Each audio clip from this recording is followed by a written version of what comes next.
On va écouter un peu la parole de Dieu. Vous êtes prêts? Osée. Allez avec moi dans le livre d'Osée.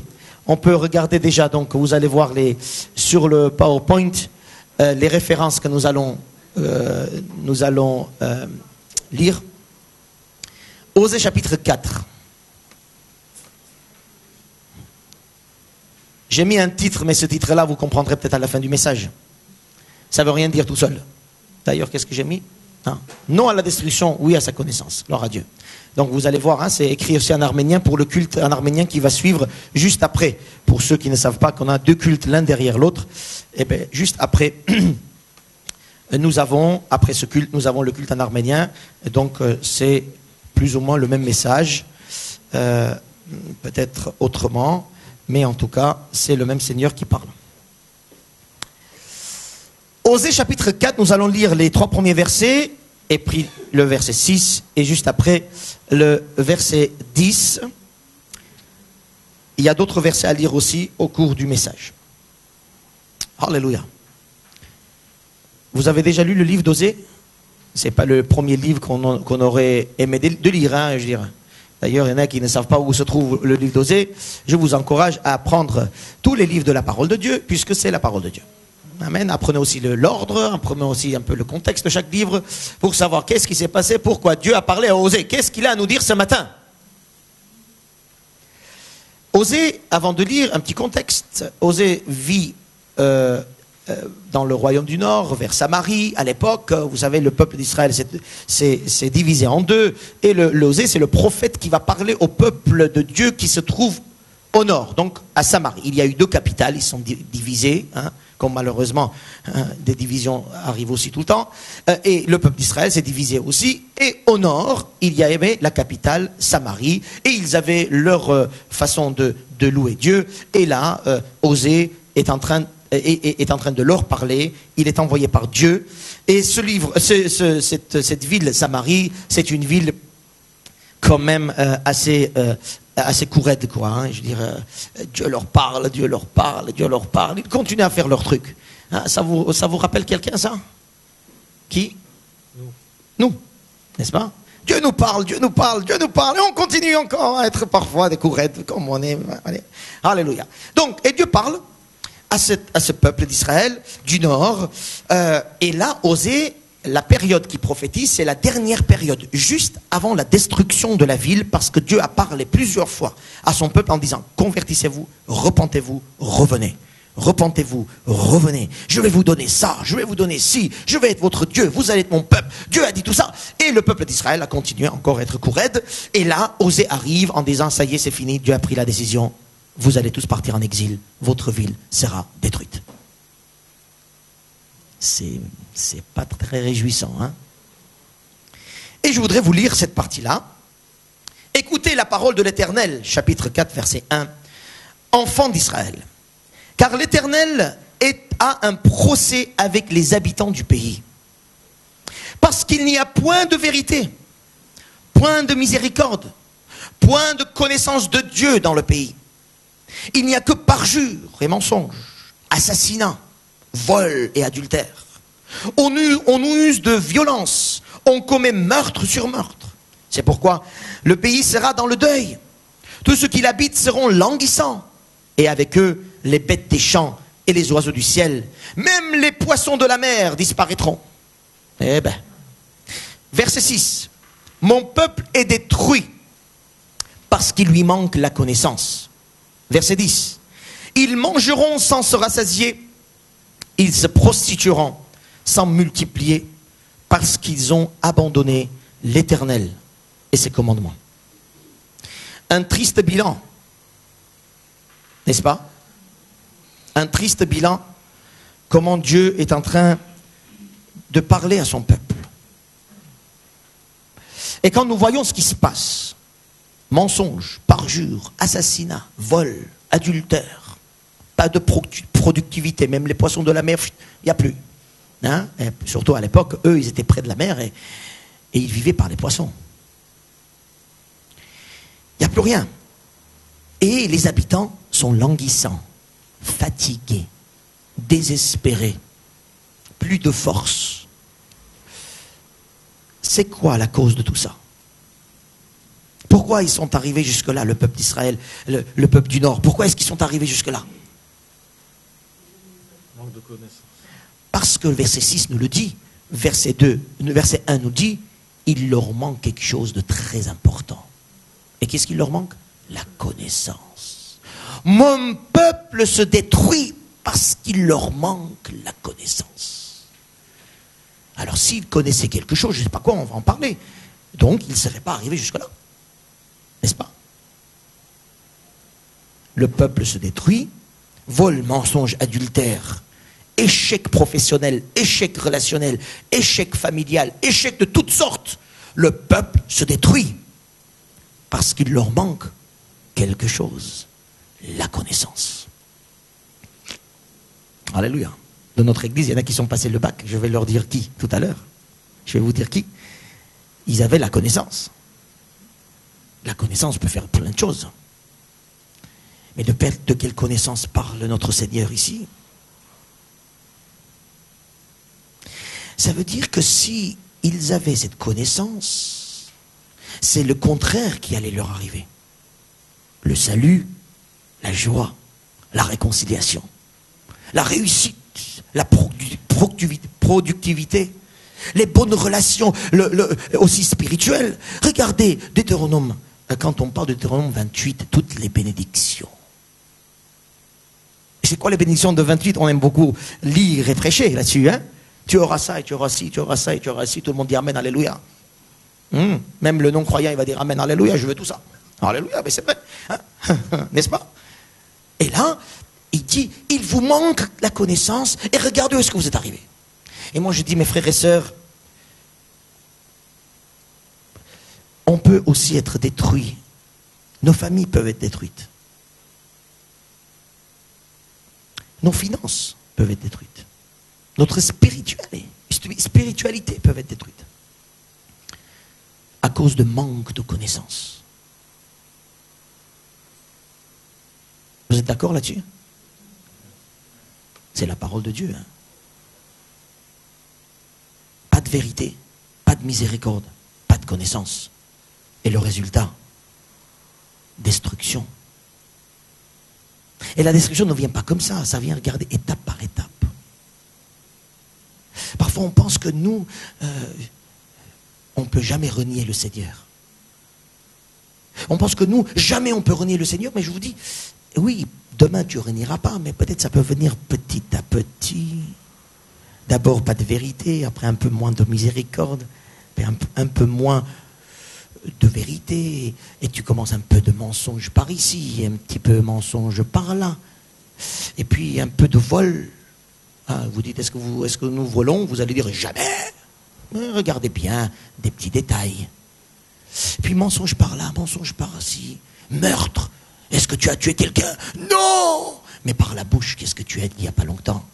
Ce n'est pas meurtre, ça. Selon le Seigneur Jésus, c'est un meurtre. Donc vous voyez que il y a une descente, entre guillemets, une descente en enfer, petit à petit. La destruction. Pour ce peuple-là, qui ont refusé de connaître Dieu. Pourtant, Dieu leur a donné la parole. Dieu leur a dit les choses. Dieu leur a rappelé les choses. Dieu, avec persévérance, avec patience, est venu vers eux, a envoyé des prophètes, leur a dit les vérités, leur a dit la chose importante à faire, leur a dit la direction de Dieu, leur a montré son cœur et son amour. Alléluia. Et ils ont commencé à dire non, non, non, nous pensons que c'est bien ce qu'on fait. Amen. Manque de connaissance nous amène à la destruction. Alors de quelle connaissance? Maintenant parlons de cela un petit peu. Mon peuple se détruit à cause de connaissance, à cause de manque de connaissance. Pourquoi? De quelle connaissance nous parlons? La connaissance de la parole de Dieu.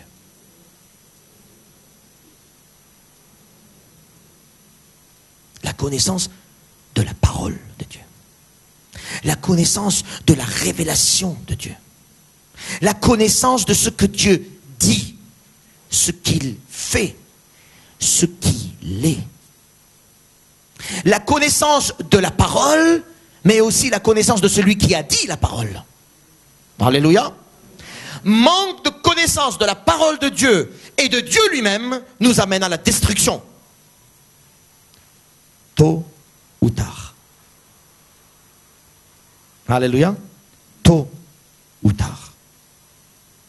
Les prophètes disaient, ils ne cessaient de dire cela. Et je prends l'autorité du Seigneur pour vous dire et rappeler cela. Manque de connaissance de la parole de Dieu et de Dieu lui-même nous amène un jour ou l'autre à la destruction totale.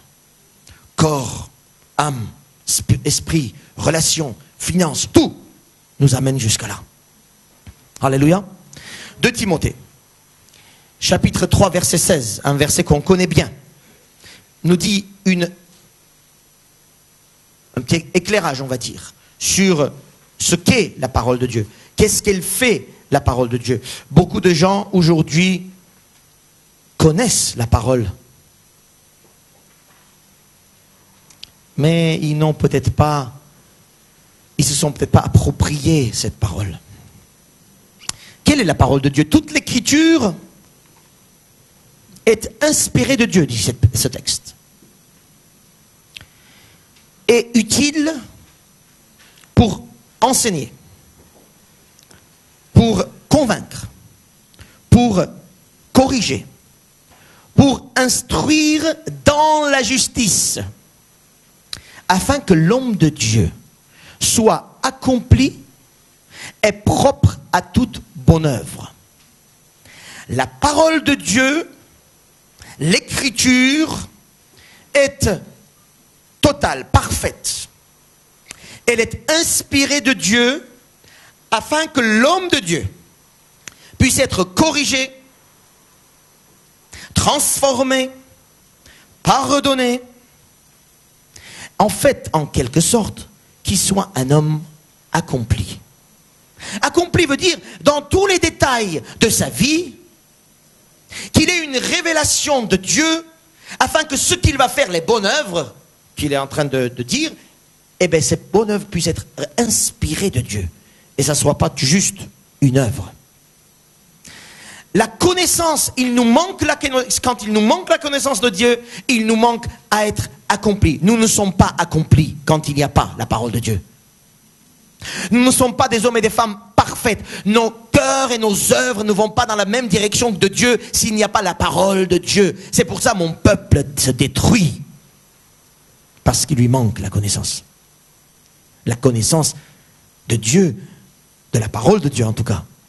C'est celle qui va nous permettre d'être des hommes et des femmes accomplis. Accompli, je répète, veut dire être au top. Dans tous les domaines. Dans tous les domaines, dans tous les sujets, pour tous les sujets, accompli veut dire, toi et moi, nous devons avoir de la part de Dieu une révélation. Amen. Parce que tant que je n'ai pas cette révélation et cette connaissance de la révélation, mon corps se détruit, ma vie se détruit, ma famille peut se détruire, mes finances peuvent se détruire. Amen. Mon peuple se détruit parce qu'il lui manque la connaissance. Mais par contre, quand mon peuple se tourne vers la connaissance, quand le peuple accueille la connaissance de Dieu, quand le peuple tourne vers la parole de Dieu et accepte à ce que cette parole lui donne une révélation dans un sujet précis, dans une situation précise, pour un domaine précis, quand mon peuple se tourne vers moi, alors ce peuple-là, alléluia, à ce moment-là, il aura la révélation de Dieu. Et là, il y aura, vous me suivez là? Une transformation totale. Mon peuple périt à cause de manque de connaissance. Alléluia. La parole de Dieu, ce que vous avez dans vos mains, elle est parfaite. C'est une inspiration de Dieu pour ce que tu vas faire tout à l'heure. Je vais vous dire d'une façon très concrète. Tu vas rentrer à la maison, n'est-ce pas? En tout cas, j'espère bien. Tu rentres à la maison et tu as des choses à faire, tu as des personnes à voir. Le Seigneur dit, laisse-moi te révéler ce que tu dois faire. Et toi tu dis, je sais, sache-le qu'à ce moment-là, tu vas être détruit. C'est-à-dire, ce que tu vas faire ne portera pas fruit. C'est ça. Hein? Mon peuple se détruit parce qu'il lui manque la connaissance. et s'il a la connaissance, s'il se tourne vers la connaissance, s'il tourne son cœur vers la sagesse, dit Proverbe, il aura la bénédiction de Dieu. Parce que la parole de Dieu, c'est une révélation pour quiconque croit. Alléluia. Pour que l'homme de Dieu, la femme de Dieu, le croyant, celui qui décide de croire en cette parole, soit accompli dans toutes les œuvres qu'il va faire. Alléluia. Alléluia. Vous me suivez ou pas? Le peuple d'Israël, ce sont des peuples qui ont dit, je sais, nous savons, nous adorons Dieu déjà depuis des siècles. Quelques prophètes, vous venez, là vous dites toujours les mauvaises nouvelles. C'est ce qu'il disait à Osée, c'est ce qu'il disait à Jérémie, c'est ce qu'il disait à tout le monde.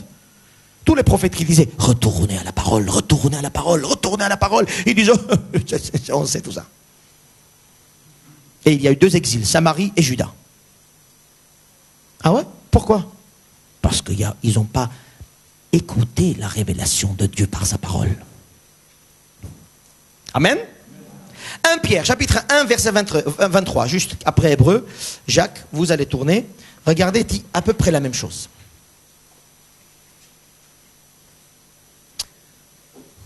Mon peuple se détruit parce qu'il lui manque la connaissance, mais mon peuple se renouvelle grâce à la connaissance. Alléluia. Chapitre 1, verset 23. Puisque vous avez été régénérés, non par une semence corruptible, mais par une semence incorruptible, tenez-vous bien, par la parole vivante et permanente de Dieu. Vous avez été régénérés, ça veut dire que vous étiez mort, hein? C'est ce qu'il dit le texte. Vous étiez mort, mais Dieu vous a donné la vie. Mais par quoi il a donné la vie?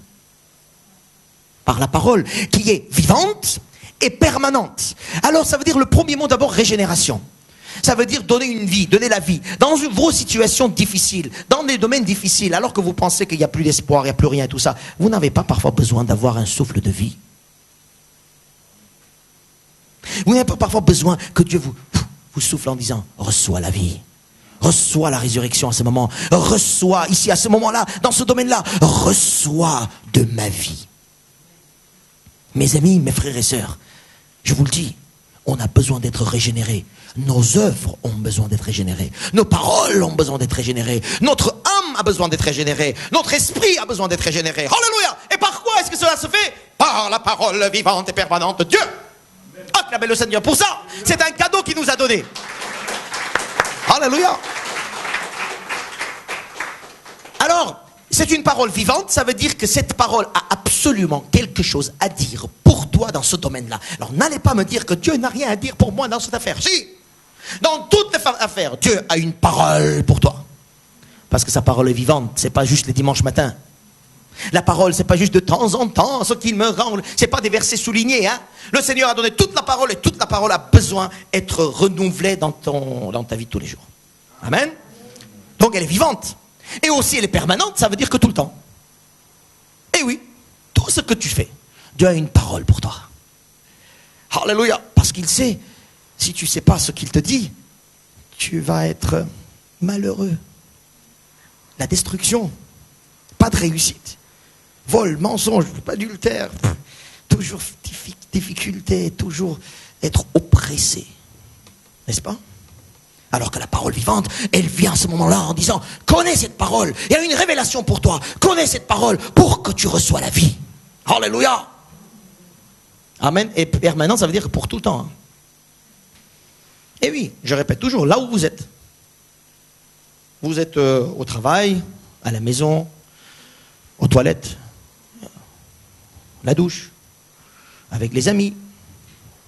Je continue, SMS, Facebook. Le patron avec celui qui t'énerve. Une parole vivante, permanente de Dieu, là. Parce que si je ne l'écoute pas à ce moment-là, je suis foutu. Je ne veux pas être comme le peuple d'Israël. Vol, violence, mensonge, fatigue et engueulade, et tristesse et énervement. Et je ne me sens pas bien aujourd'hui. Ne me parle pas, je suis énervé. Pourquoi? Parce que tu n'as pas reçu une parole vivante et permanente de Dieu à ce moment-là. Eh oui, parce que tu dépéris. Tu es en train de mourir parce qu'il te manque là, à ce moment-là, quelque chose.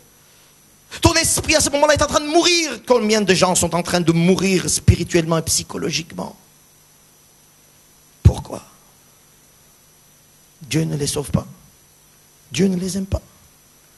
Dieu ne s'intéresse pas à eux. Ah non, loin de Dieu de faire ça.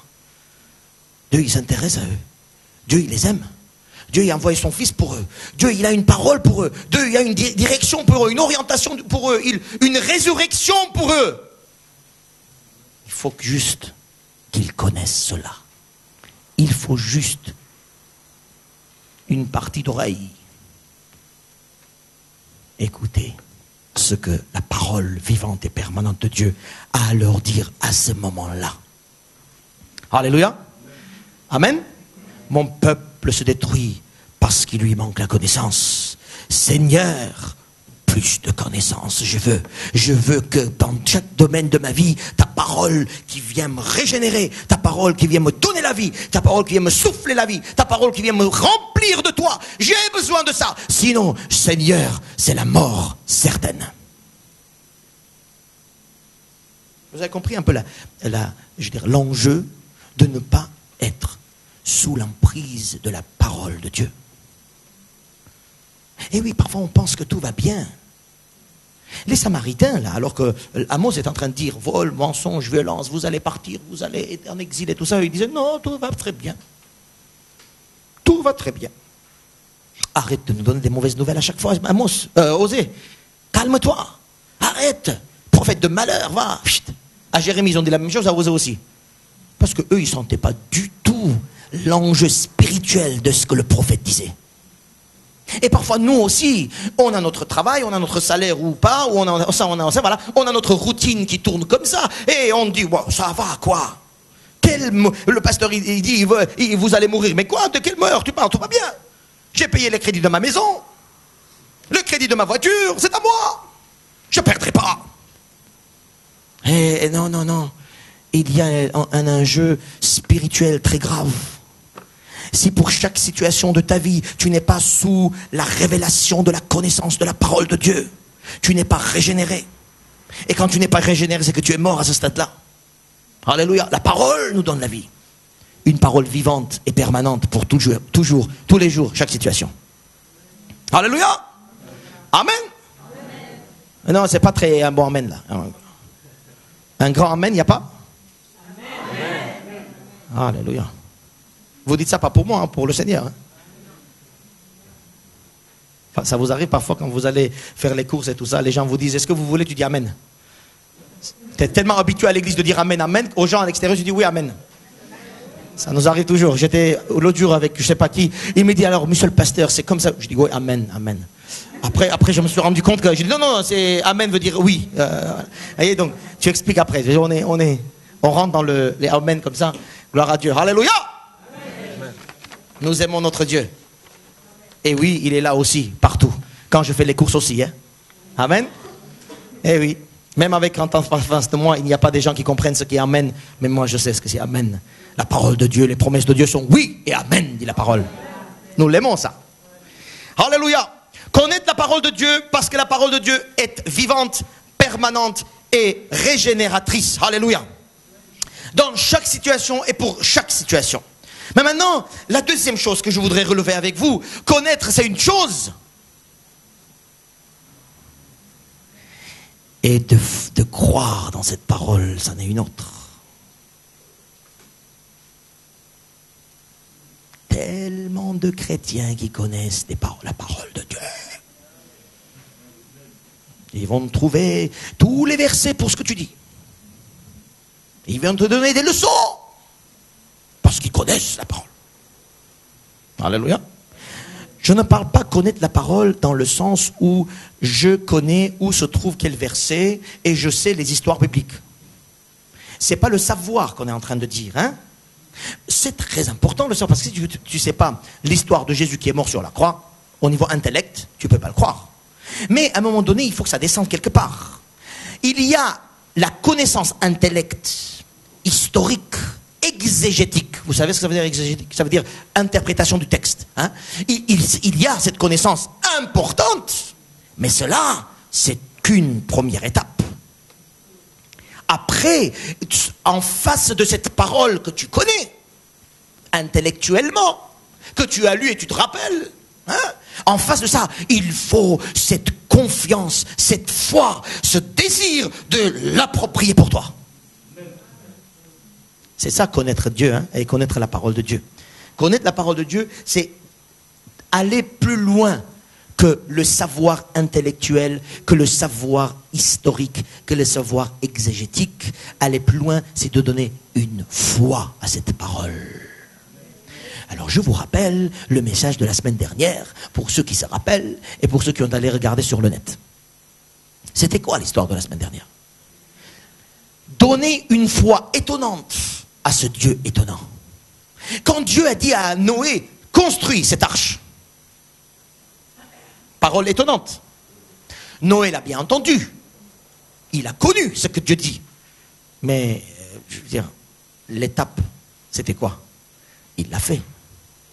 Il a cru.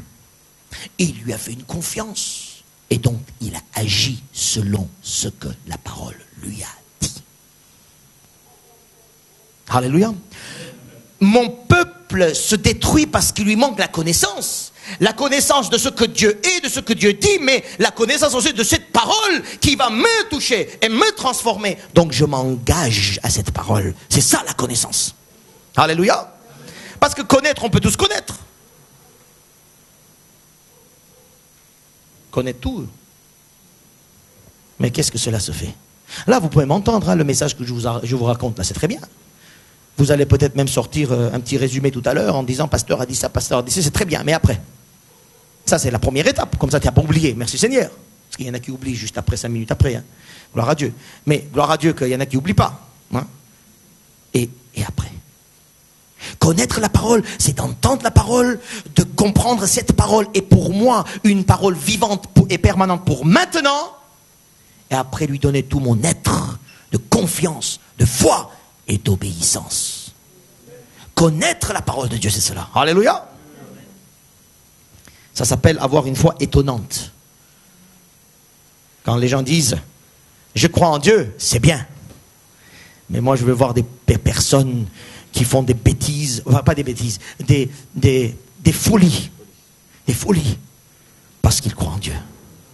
Comme Noé qui a construit l'arche. Comme Pierre qui a marché sur l'eau. Comme Jérémie qui a acheté un champ. On a parlé tout ça la semaine dernière. Et c'est des gens qui ont fait quoi? C'est des gens qui ont cru, qui ont compris ce que Dieu leur dit, et ils ont fait un pas pour dire que j'ai compris, Seigneur. Même si ta parole elle est bizarre, je ne sais pas, je sais qu'elle est régénératrice quand même. Amen.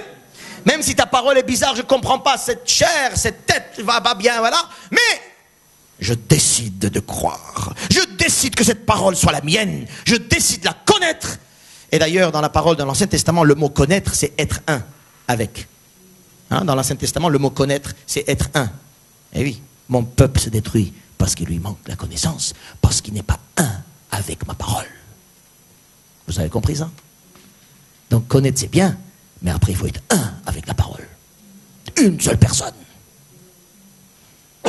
C'est pour ça que l'apôtre Paul dit, vous êtes des lettres ouvertes.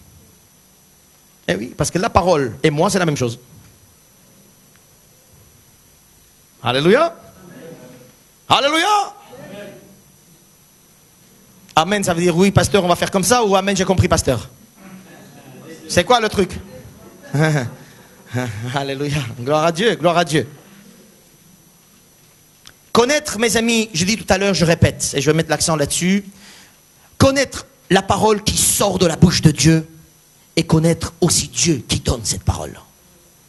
Parce que si moi je ne connais pas ce Dieu d'amour, ce Dieu puissant, ce Dieu qui est au-dessus de tout, si je ne le connais pas, comment je peux lui faire confiance à ce qu'il m'a dit? Hein? Comment est-ce qu'on peut faire confiance en ce Dieu qu'on ne connaît pas? Comment on peut lui donner toute notre obéissance à ce Dieu qu'on ne connaît pas? Ça devient la religion. Et loin de nous de prêcher la religion. Amen. Allez avec moi dans Jean chapitre 4. Cette histoire de la femme samaritaine, on ne va pas dire par hasard, mais quand même on parle de Samarie et Dieu nous donne un exemple de la femme samaritaine qui se trouve dans Jean chapitre 4. Vous connaissez l'histoire. C'est une femme samaritaine de Samarie, une femme assez chargée de vie, une femme assez impénétrable par les voisins, une femme assez difficile à vivre aussi peut-être, parce qu'elle a eu 5 maris et les 5 sont partis. Donc c'est quand même, elle était un peu difficile à vivre sûrement, aussi. Et, donc une femme quand même, une charge du passé qui la pèse lourd.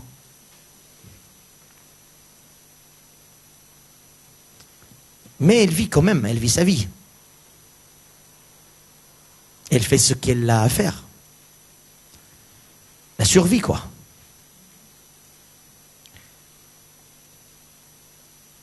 Elle a sa vie routinière, son quotidien, qui n'ont pas très envie de vivre. Hein.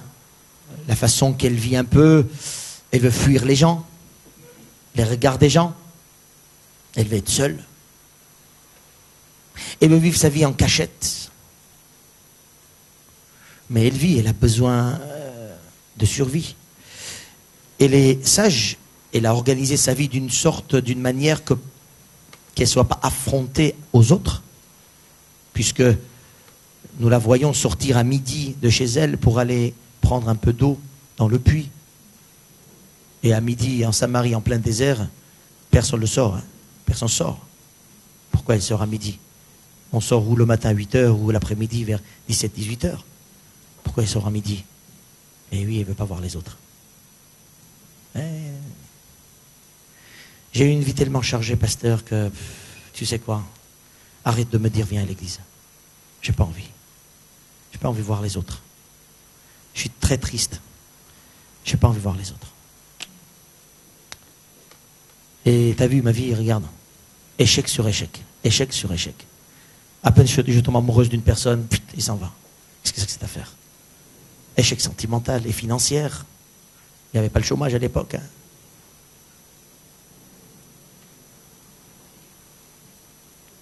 Et ce qui est beau, c'est que Jésus veut la rencontrer. Alléluia. Vous en avez aussi des échecs, vous. Hein? On fait, ça ne marche pas. Je ne sais plus qui je suis, où je vais. J'ai plus envie de voir. J'ai plus envie de... Le Seigneur dit, oui, échec sur échec, tu es en train de mourir là. Ton cœur est en train de mourir. Ton zèle est en train de mourir. Ton dynamisme est en train de mourir. Parfois, je vois des gens où je le connaissais depuis quelques années. Je me rappelle de ce qu'ils étaient avant. Zélés, dynamiques, parce qu'ils ont découvert le Seigneur. Et quelques années après,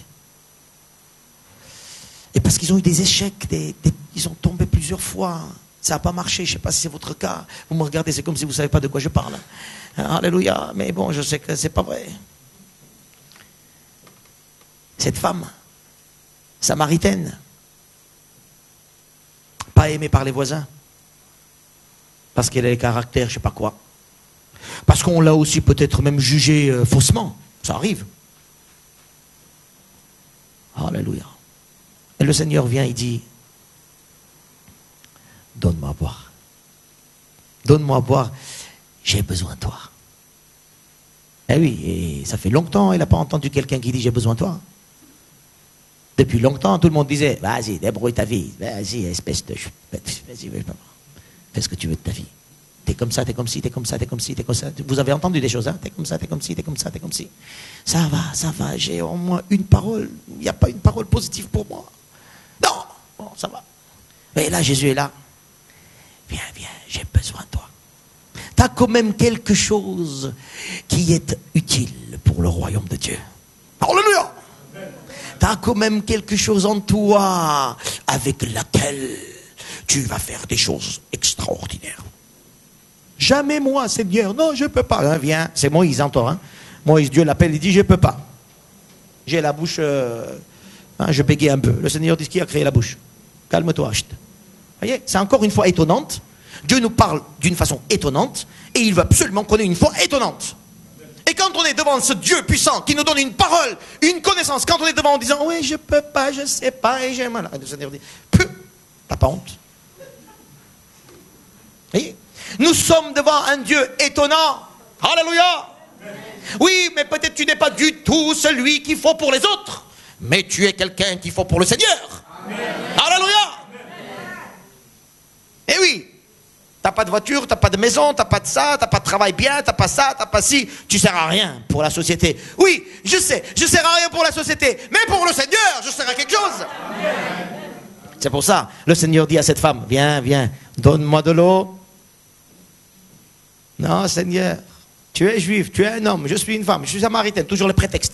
Elle dit ce qu'elle a entendu, hein. On répète d'ailleurs, hein, tous vos prétextes pour contrecarrer la parole de Dieu, c'est ce que vous avez entendu sur vous. Hein, je ne suis pas bien, je ne peux pas, je suis timide. Parce que tout le temps, dans ma maison, ils m'ont dit, elle est toujours timide, ma fille, elle ne peut rien faire. Et puis quand le pasteur vient, viens, parle. Ah non, pasteur, non, je suis timide. Qui t'a dit que tu es timide? Qui? Ça vient d'où là?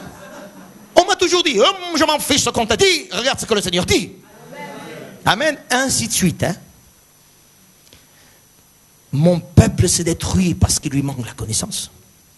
Et oui, si pour chaque domaine de ta vie, tu ne te construis pas sur la parole de Dieu vivante et permanente pour toi, pour la situation même, tu vas petit à petit perdre ta force et perdre ton truc. Et tu vas venir à l'église triste, et tu vas partir de l'église triste, et tu vas dire aux gens, je suis chrétien, mais bon, voilà.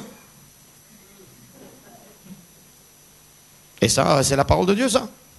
Non. Alléluia. Cette femme, elle vient, Jésus dit, viens, donne-moi. Je ne peux pas, Seigneur, donne-moi.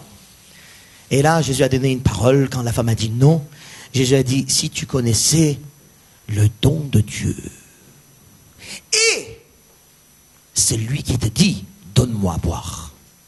Toi, tu l'aurais donné toi-même toute ta vie.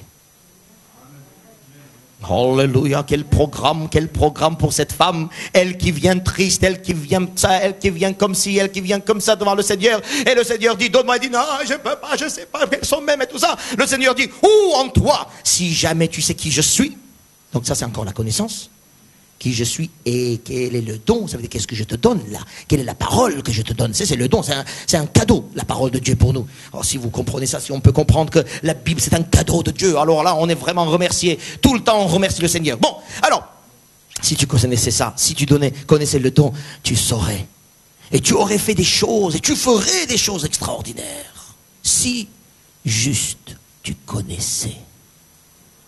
Parce que ma petite fille, elle dit Jésus, à Samaritaine, tu es en train de mourir. Il te faut la connaissance. Eh oui, regarde ton état. Regarde au fond de toi, comment tu te prends toujours les choses sur toi. Regarde comment tu te dépéris toi-même. Regarde, il est où ton zèle? Avant tu étais comme ça, maintenant regarde ton histoire, c'est quoi ça? Oui, tu as eu des 5 maris, tu as eu ça, tu as eu ci, tu as eu plein de problèmes. Mais regarde comment tu es en train de mourir. Il te faut une connaissance. Il te faut une révélation. Il te faut une parole. Si tu connaissais,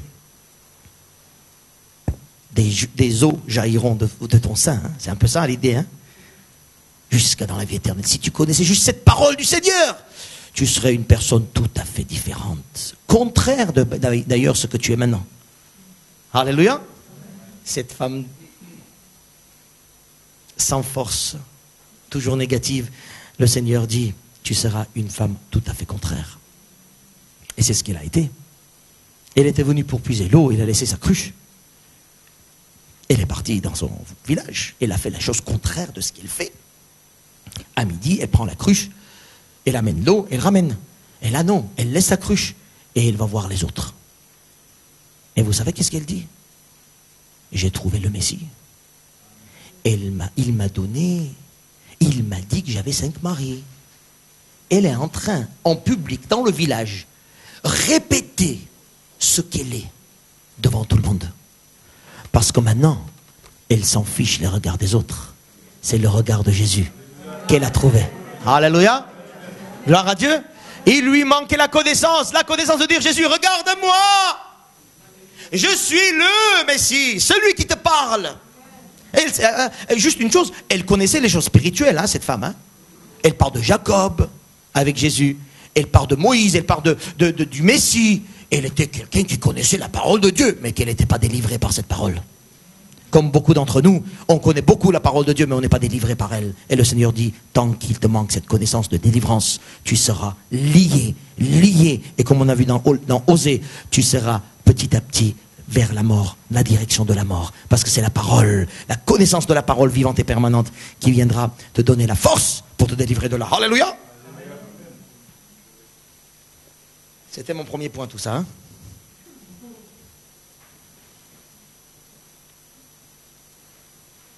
Il faut une foi étonnante quand Dieu nous appelle à une autre orientation.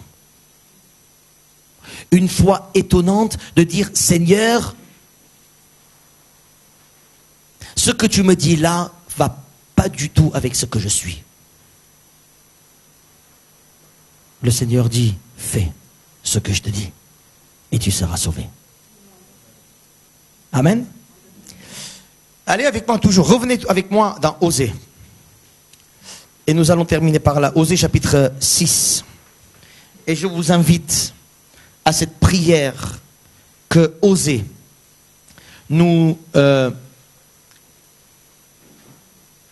propose. Osée chapitre 6, versets 1 à 3. Osée a dit déjà pas mal de choses.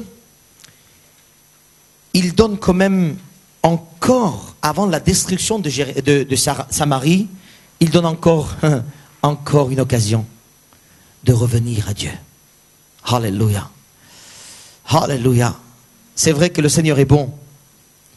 Il nous donne toujours l'occasion de revenir à lui, mais moi je vous dis tout simplement quelque chose. Ne le prenez pas cela comme un dû. Un jour, l'appel de revenir à lui s'arrêtera. Et tu vivras comme on a vu dans Osée. La destruction totale. Venez, dit Osée, retournons à l'Éternel, car il a déchiré, mais il nous guérira. Il a frappé, mais il bandera nos plaies. Il nous rendra la vie dans 2 jours. Le 3e jour, il nous relèvera. Et nous vivrons devant lui. Lisez avec moi. Connaissons, cherchons à connaître l'Éternel. Sa venue est aussi certaine que celle de l'aurore. Il viendra pour nous comme la pluie du printemps qui arrose la terre. Alléluia. De qui est-ce qu'on parle ici? Quand on voit les plaies, quand on voit la déchirure, quand on voit le 3e jour, on pense à Christ, Jésus-Christ sur la croix, mort et vivant le 3e jour, en disant, je suis vivant. Alléluia. Jésus, il est mort, il est ressuscité. Il vient vers nous en disant, connais la parole qui te dit, viens à moi. Vous tous qui êtes fatigués et chargés. Et je vous donnerai du repos. Il faut connaître cette parole. Il faut se l'approprier, cette parole. Il faut que la parole de Dieu, comme j'ai dit, toute l'écriture de Genèse jusqu'à Apocalypse, toute l'écriture est inspirée par Dieu. Et tout ça est vivante. Toute cette écriture est vivante pour que tu sois un homme et une femme accomplis, remplis de la foi de Dieu, remplis de la personne de Dieu, remplis de la guérison de Dieu, remplis du zèle de Dieu, remplis du salut de Dieu, remplis de cette transformation du ciel. Alléluia. Comme cette femme qui est venue telle qu'elle était, mais elle est partie. Alléluia, elle est partie. Totalement changée, totalement transformée. Pourquoi? Parce que Jésus a dit, si tu connaissais le don de Dieu et si tu connaissais celui qui te parle. Et elle a connu, elle est rentrée à la maison, elle est devenue évangéliste de sa ville. Alléluia. Eh oui, évangéliste samaritaine, je ne sais pas comment elle s'appelle. Hein. Eh oui, elle peut venir chez nous et évangéliser. Hein. Ça y est, elle a connu le Seigneur, elle a connu sa parole. Maintenant, ça y est. Elle est transformée par l'amour de Dieu. Et elle est transformée par les regards, devant les regards des autres. Elle affronte maintenant les gens. Elle affronte ses difficultés. Elle affronte les problèmes. Elle n'est pas quelqu'un en disant, oh, je veux plus, je peux plus. Non, elle affronte en disant, au nom de Jésus-Christ de Nazareth. Je te dis, lève-toi et marche. Vous vous rappelez cette histoire? Alléluia. Et David, il vient devant Goliath, il dit, ah, toi tu viens avec tes armes, mais moi, je viens au nom de l'Éternel. On affronte les choses. Mais pour ça, il faut connaître. Hein. Il faut connaître qui est notre Dieu. Il faut connaître quelle est la parole de Dieu. Il faut connaître qu'est-ce qui se passe dans le cœur de Dieu pour nous. Il faut connaître qu'est-ce que le Seigneur nous appelle. Il faut dire, Seigneur, ta parole me relève, ta parole nous enlève. Et j'obéis à ta parole. Je donne totale confiance à ta parole. Et c'est là, je deviens un homme renouvelé totalement, pas avant. Attention, connaître pas intellectuellement. Hein. Amen. Mais cela est important aussi. C'est pour ça que ceux qui se forment ici dans l'église, qu'est-ce qu'on fait? Qu'est-ce qu'on fait? Ben, on fait des examens, des tests de connaissances bibliques. Et oui, d'ailleurs, les résultats sont là pour Genèse. Pour ceux qui ont passé le test. Chez là, ça va, t'as une bonne note, t'inquiète pas.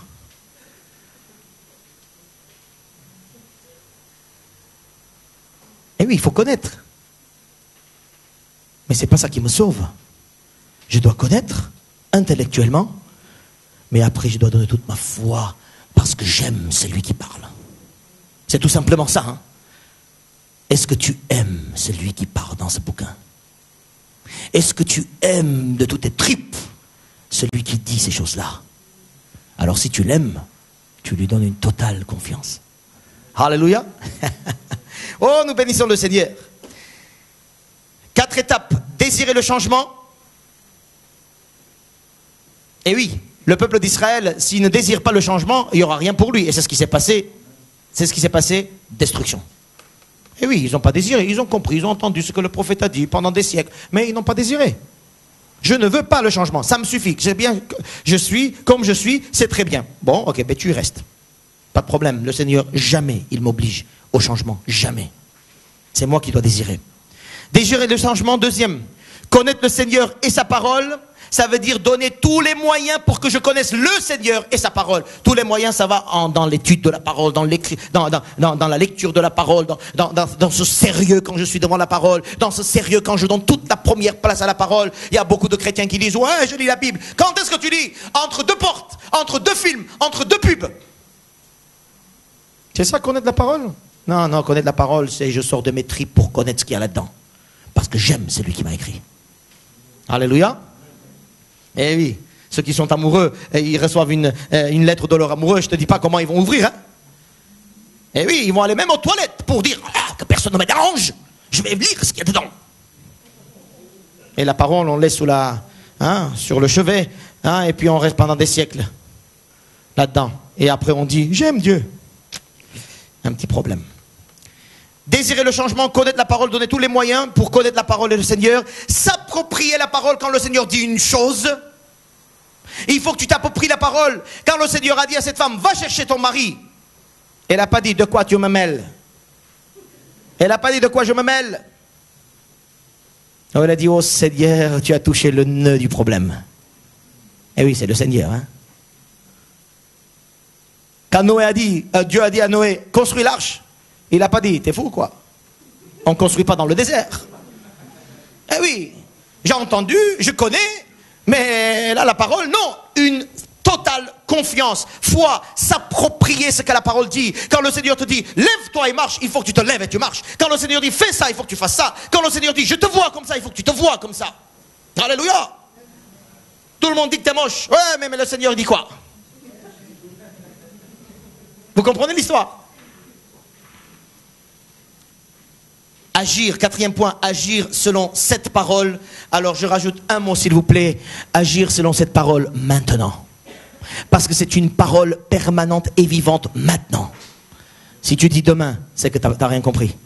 C'est que tu n'as pas compris, tu n'as pas donné cette foi. Agir selon cette parole maintenant, ça c'est l'obéissance. Alléluia. Mon peuple se détruit parce qu'il lui manque la connaissance. Tu peux mettre la première page, s'il te plaît. Oui, non. Non à la Mekada. Non à la destruction. Oui à...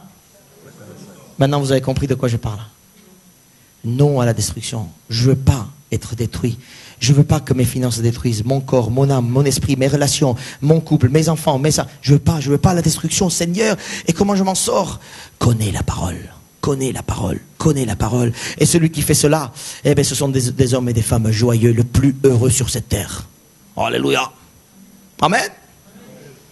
Celui qui se confie dans le Seigneur, c'est celui qui est le plus fort, le plus heureux, le plus zélé, le plus joyeux. Alors si vous me dites le contraire, c'est que, excusez-moi, nous n'avons pas la même Bible. Je ne dis pas celui qui se confie dans le Seigneur n'aura pas de problème. Je ne dis pas ça, attention. Ah non, il y aura des problèmes. Mais il faut connaître la parole dans le problème, pour les problèmes, pendant les problèmes, au début, à la fin et au milieu. Parce qu'une parole de Dieu révélée pour le problème, c'est cette parole-là qui va me donner la force. C'est cette parole-là qui va me montrer la guérison. C'est cette parole-là qui va me donner le miracle. Alléluia. Alléluia, alléluia. Gloire à Dieu. Qu'est-ce qu'on fait? Qu'est-ce qu'on fait? Qu'est-ce qu'on fait? Est-ce qu'on peut dire avec Osée, venons, retournons à l'Éternel. Venons et lui faisons confiance. Connaissons le Seigneur et donnons toute notre vie pour le Seigneur. Connaissons la parole de Dieu. Maintenant, vous pouvez acclamer le Seigneur. Alléluia. Je vous invite à vous lever. Alléluia. Je vous invite à vous lever. Nous allons louer le Seigneur et remercier. Seigneur, tu nous as donné encore une parole étonnante. Et tu nous as montré parfois, Seigneur, qu'il y a des nœuds dans nos vies. Des nœuds, Seigneur, c'est que nous ne connaissons pas ta parole, ce qu'elle dit. Et nous ne sommes pas obéissants à ta parole quand elle dit quelque chose, Seigneur. Nous savons, nous connaissons, nous savons ce que tu dis. Nous savons ce que tu veux. Mais Père, Seigneur, nous ne prenons pas pour nous. Donc du coup, elle ne devient pas ni une parole vivante, ni une parole régénératrice, ni une parole permanente. Et nous périssons. Et nos situations autour de nous périssent. Seigneur, nous voulons nous repentir. Seigneur, Osée nous a invités à la repentance. Nous voulons repentir, nous voulons revenir à toi. Revenir à ta connaissance, revenir à ce que tu es, sur la croix, ce que tu as fait, Jésus. Pourquoi tu as fait et qu'est-ce que tu nous dis depuis, Seigneur? Revenir parce que nous ne voulons pas la destruction. Nous ne voulons pas la destruction de notre vie sur cette terre et surtout pas pour l'éternité. Nous voulons être sauvés par toi, par ton esprit, par ta croix. Seigneur, nous voulons revenir à ta parole. Alors je prie pour que mes frères et sœurs, tout au long de cette semaine, puissent, Seigneur, encore et encore revenir, encore avec plus de foi, plus de conviction, plus d'obéissance devant ta parole, plus d'humilité devant toi, pour que nous ne soyons pas des coups raides, Seigneur, comme ce peuple qui, à la fin de compte, a été exilé. Nous ne voulons pas être exilés de ta présence. Nous voulons être, Seigneur, avec toi pour toujours. Oui, merci. Cette parole, chapitre 6, nous a dit, Seigneur, que le 3e jour, tu viendras nous relever. Et ce 3e jour, tu l'as accompli par la résurrection du 3e jour. Et depuis, Seigneur, tombe sur nous les pluies de bénédiction. Depuis, Seigneur, tombe sur nous les onctions du ciel. Merci. Merci, car maintenant, nous pouvons compter sur toi. Maintenant, nous pouvons encore plus nous approprier ta parole. Sois béni, Seigneur. Alléluia. Gloire à ton saint nom. Amen et Amen.